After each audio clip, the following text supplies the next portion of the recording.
What's going on, guys? So, Tipping Point by Megadeth dropped last night. Here I am reviewing it. I said I review all the tracks in the album. Here we go. So, first of all, the intro, right? The intro. So, here's the two albums this song reminds me of, right? It reminds me of System Has Failed and reminds me a lot of Endgame. That intro definitely was screaming Head Crusher like crazy. I was like, okay, this is awesome. I love my little awesome shredding right in the beginning, just putting you right into it, going balls to the wall, no condom, right? Just awesome. And so System Has Failed is like my second or third favorite. It's of my top three Megadeth albums ever, and this also has that sound to it, and I just love that so much. Like I said, that opening was all Head Crusher pretty much. Just extreme, just shreddy in your face at the beginning of the song, boom, boom, boom, boom, boom, boom, boom, boom, boom. Just insane, intense, crazy. I love it. Drums sound great. Oh my goodness. Like I was so mad when he took Dirk from Soilwork, but oh my god, he's really letting him shine on this song. I think I have drums. I have like drums sound great, drums, and drums in all caps. Like the drums just sound amazing. Dirk is doing his thing. I love it. The drums really, I just want to say they really groove the song up. You know, there's definitely a lot of Mustaine in there, but you can tell there's actually a good little bit of Dirk doing his own thing, getting comfortable and having some freedom. You know, why not? It's his second or third album with Megadeth, and then this is Megadeth's last album. So, and I don't mean the one he recorded on. I just mean like playing for them type stuff. You know, it being in the band and everything. So, just drums, Dirk, drums. But anyway, yeah, definitely reminds me of Head Crusher. System Has Failed. I loved the legato of that solo. That solo was so smooth.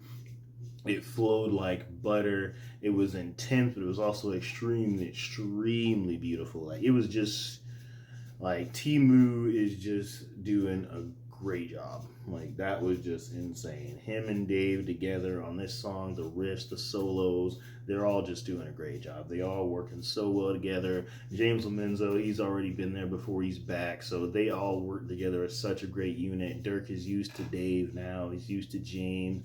Timu's getting used to everybody. It looks like this song just works really well together, and it sounds like when I first heard it, I was like, oh, this sounds a lot like, you know, the Endgame album. That's really Head Crusher. And then when he got into the singing and like the verse riff, I was like, oh, their System Has Failed. And especially the lyrical content, I was like, this is definitely System Has Failed. Oh my goodness. I was thinking of Kick the Chair so much, especially during the chugging sections when it got like slower near like the last section. I was like, oh my goodness, this is just amazing.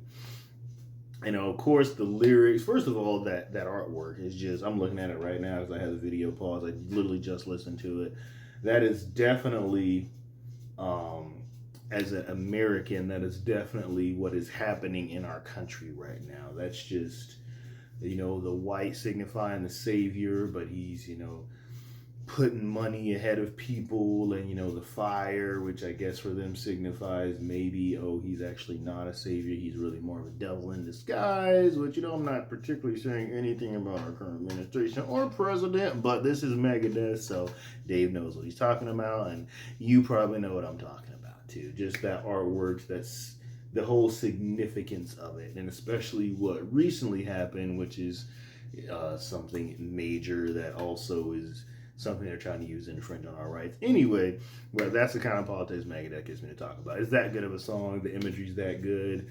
Dave seems to have this knack for making songs that are timeless, but also still relevant to like the modern day, even if they're like an old song from Rust in Peace or a current song from, you know, 24 hours ago.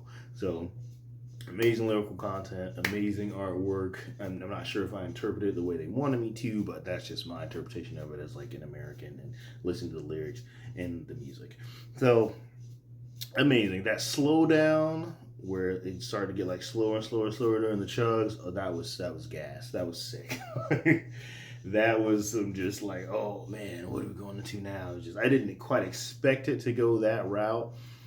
Again, it reminded me of Head Crusher a little bit. I didn't expect to start slowing down on the chugs and be like, oh, okay, well, what are you doing? Just doing something different now. Okay, this is pretty cool. Now, the only thing about at the end, well, not quite the end, but that little section where he's like, I'm at my tipping point. I felt like the intensity kind of got cut off a little bit, and it kind of like dropped off a little bit in terms of just like, oh, yeah, here we go. Now it's just, you know, it wasn't like a bad part of the song, but I definitely say it wasn't like the strongest part of the song. You know, I was just kind of like, oh, the intensity's going down. It's like, I'm my Debbie boy. But I can see that as a good live, because you know how he never really sings the chorus to Peace Cells anymore. He just tells you to sing. I can really see that being like a, you sing, I'm my Debbie boy. So that could be really, really good live. So that was probably what he was thinking when he wrote that, or maybe just thinking, hey, maybe to cut the intensity a little bit. Because at the end, when all that came back and those drums came back and they got like super intense just for like a couple of seconds, I was like, oh man, I wasn't expecting that either. I thought it was just gonna like maybe fade out on the I'm at my tipping point part, and then live he could use that, the audience chance to end the song and then go into the next song on the set, or whatever this next song on the album is gonna be. But when it like ramped back up and got super intense, it was like, oh no, you thought we were soft? No, we're still angry. We're coming back. It was like, oh my goodness, I was just whoa. But anyway. Yeah, that was Tipping Point by Megadeth.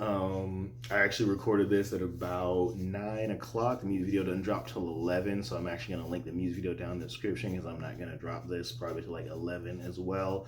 But listen to it, new Megadeth, their final album. This sounds amazing. It sounds like Endgame and System Has Failed, which is one of my favorite Megadeth albums. It's intense, it's beautiful, it's got amazingly relevant political lyrics as always, amazing relevant political imagery as always, and I'm really glad we're getting like balls to the wall Megadeth with super talented, amazing musicians just going all at it for this final album. I can't wait to hear the other songs, listen to the album, see them live, finally meet Dave, and this shaping up to be a great last hurrah for Megadeth, and I'm so happy and I'm so proud of them. But if y'all like this video, y'all can like, comment, subscribe. Thank y'all for watching, and rock on.